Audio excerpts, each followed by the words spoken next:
ஒரு குப்பை தொட்டி உலகத்தையே திரும்பி பார்க்க வச்சிருக்கு. என்னது குப்பை தொட்டியா அப்படின்னு கேக்குறீங்கல்ல? டன் கணக்குல இருந்த குப்பைங்களுக்கு அடியில ஒரு பொக்கிஷம் ஒளிஞ்சிருந்தது.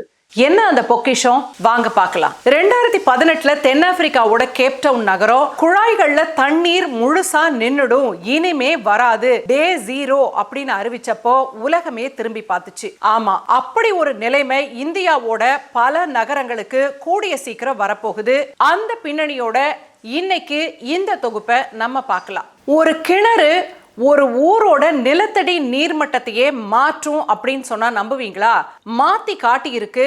அதை தான் இப்ப நம்ம பார்க்க போறோம். ஹைதராபாத்ல இருக்க பன்சிலால் பெட் இன்னைக்கு உலகத்துக்கே ஒரு பாடம் சொல்லி கொடுக்குது. 40 வருஷமா 2000 டன் குப்பைகள் கொட்டப்பட்ட ஒரு பாழடைஞ்ச கிணறு அது. ஆனா 2022 அதை சீரமைச்சப்போ அங்க ஒரு அதிசயம் நடந்துச்சு. இன்னைக்கு அந்த படிக்கிணறு 22 லட்சம் லிட்டர் மழை நீரை சேமிக்கிற திறன் கொண்டதா இருக்கு. அந்த அழகான படிக்கிணறு இத்தனை வருடங்களா குப்பைகள் கொட்டப்பட்ட ஒரு குப்பை தொட்டியா இருந்துச்சுன்னு நினைச்சாலே நமக்கு வருத்தமா இருக்கு. பன்சிலால் பெட்ல குப்பை தொட்டியை கிளீன் பண்ணி அந்த கிணற சுத்தமாக்கி அதுல தண்ணி வர ஆரம்பிச்ச உடனே அந்த பகுதியில நிலத்தடி நீர் மட்டம் 7 மீட்டர் உயரத்திற்கு அதிகமாயிருக்கு.